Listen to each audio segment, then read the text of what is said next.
Final match और perform what happening. अस्सलाम वालेकुम दोस्तों, उम्मीद करते हैं कि आप सब लोग ठीक ठाक होंगे। कहते हैं ना, हज़ारों ख्वाहिशें ऐसी कि हर ख्वाहिश पे दम निकले, बहुत निकले मेरे अरमा मगर फिर भी कम निकले। क्या फाइनल रहा, फैंटास्टिक।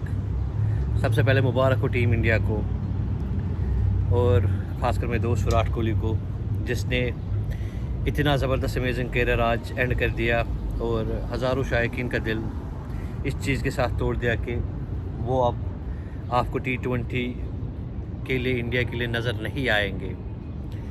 और साउथ अफ्रीका ने आज वो गुलाम अली की गज़ल दोहराई, मुझे नाकाम होना है, मुझे बर्बाद होना है, यहाँ पर है हज़ारों घरों में लोग रहते हैं।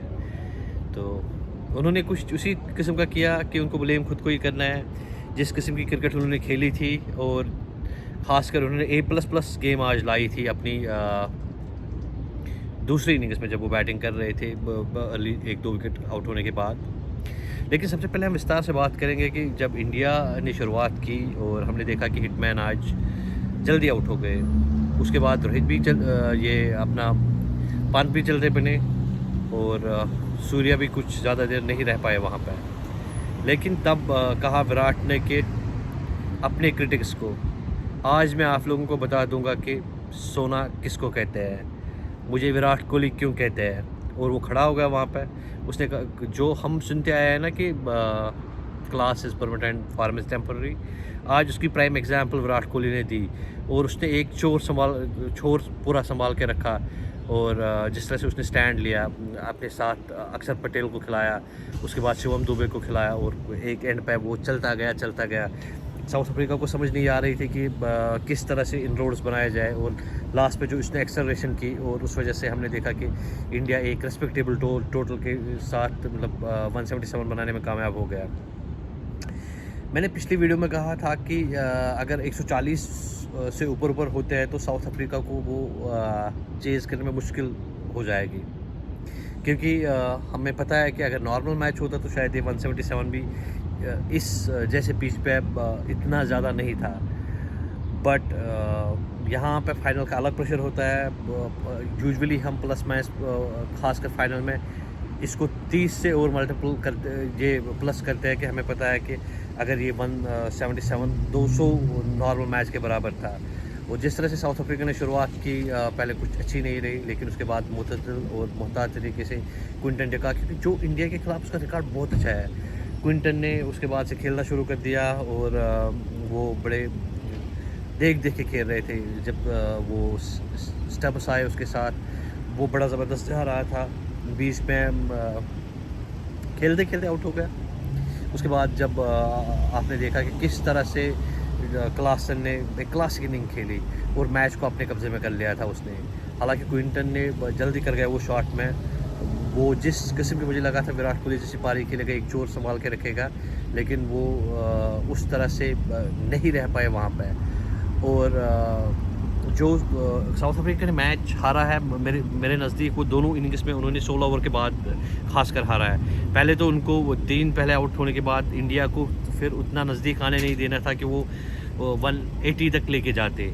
लेकिन जब उन्होंने अब किया था, हमने देखा कि किस तरह से 16 ओवर में इंडिया का 119 फॉर कुछ 4 था और साउथ अफ्रीका उसी टाइम पे 150 पे था। 24 बॉल में यही कुछ 26 रन लेमैन दिमाग कहता है कि नहीं, ये तो साउथ अफ्रीका लेके गया। लेकिन फिर बुमराह के कुछ और इरादे थे और बुमराह ने दिखाया कि वो अक्रॉस द फॉर्मेट सिर्फ लेजेंड क्यों है, वो बॉलिंग का विराट कोहली है, बल्कि उससे ज़्यादा बार लेके बैठे हैं। हालांकि बाकी इंडियन बॉलर्स ने बहुत अच्छा डिलीवर किया, चाहे उसमें हार्दिक हो, चाहे कुलदीप हो, चाहे अक्षर हो या चाहे अर्शदीप हो, वो वक्तन फ़वक्तन आके उन्होंने डिलीवर किया है। लेकिन जो खास कर मेन डिलीवरी दी हुई है वो दी हुई है जसप्रीत बुमराह ने, हमेशा गुड इकॉनमी के साथ, और तब आउट करके दिया है जब उनको चाहिए होता है। और उनके क्या ही कहने, एक्चुअल में अगर किसी ने वर्ल्ड कप जिता के दिया है, ये बुमराह ने जिता के दिया है, चाहे वो पाकिस्तान के खिलाफ रिजवान को आउट करना था या आज जो प्रेशर बनाना था। हालांकि यहाँ पे आपको दाद देनी पड़ेगी हार्दिक पांड्या की भी, जिन पर्सनल इश्यूज़ के साथ वो स्ट्रगल कर रहे थे या जिस तरह से उसको बहुत बैकलैश मिला इंडिया में फैंस की द्वारा, और उसके बाद से हमने देखा कि आईपीएल उसका कुछ खासा रहा नहीं, मुंबई का अर्ली एग्जिट होना। लेकिन जब मैटर किया उसने वो सारी चीज़ें पीछे छोड़ी और यहाँ पे अपना 100% देके डिलीवर किया। बहुत मुबारक हो उसको, वेल डन। तभी वो जो आंसू दिख रहे थे वो उसी खुशी के आंसू थे, वो मेहनत के आंसू थे, और जो उसने डिलीवर करके दिया, one of the best allrounders right now in the world. और मुझे लगता है कि वो इकलौता बॉलर है जो हर एक टीम के खिलाफ वो स्लोअर जो है ना शॉर्ट पिच बॉलिंग के साथ आउट कर रहा है। खासकर पाकिस्तान के खिलाफ वो हमेशा उस तरह से आउट कर रहा है। आज तक हर किसी को लगता है कि जसप्रीत बुमराह, अर्शदीप सिंह के जाने के बाद ये हमें एक असामी टाइप मिलेगा जिसको हम रन्स लूट सकते हैं, लेकिन वो ऐसा कुछ करने नहीं देता है। वो चालाक चतुर बॉलर है और ज़बरदस्त बॉलिंग करता है। और उसी तरह हमने देखा कि हालांकि रोहित आज चले नहीं, बट उसने कैप्टनशिप जो है टू द पॉइंट की।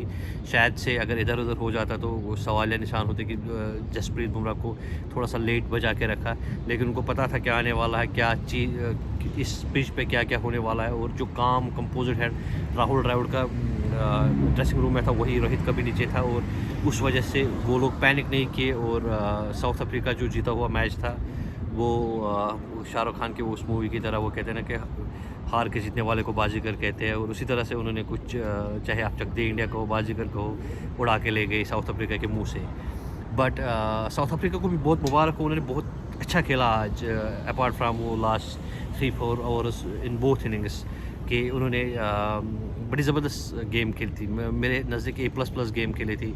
हालांकि उनको पीछे बैटर्स नहीं थे, कुछ एक्सपीरियंस नहीं था शायद, और एक आध ऑलराउंडर होता पीछे जो थोड़ा बहुत संभाल सकता था, या अगर वो ड्रेसिंग रूम से किसी को एज ए पिंच हिटर भेजते जब क्लासन आउट हो गया कि वहाँ पे 2 हिटों की बात थी, शायद 1-2 एज उधर उधर लग जाते तो गेम क्लोज होना था।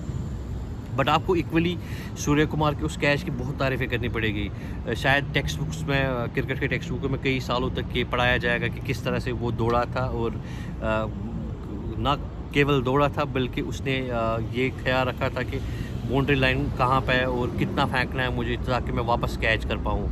उसने खाली ये नहीं कहा कि नहीं मुझे 2 रन बचाने हैं या छक्का बचाना है, बल्कि उसने ये भी कोशिश की कि उसने मेक श्योर किया कि जो मिलर आउट हो गया उसके बाद साउथ अफ्रीका को कोई चांस नहीं बचता, क्योंकि मिलर वहाँ पर रहता तो वो चांस बनता था।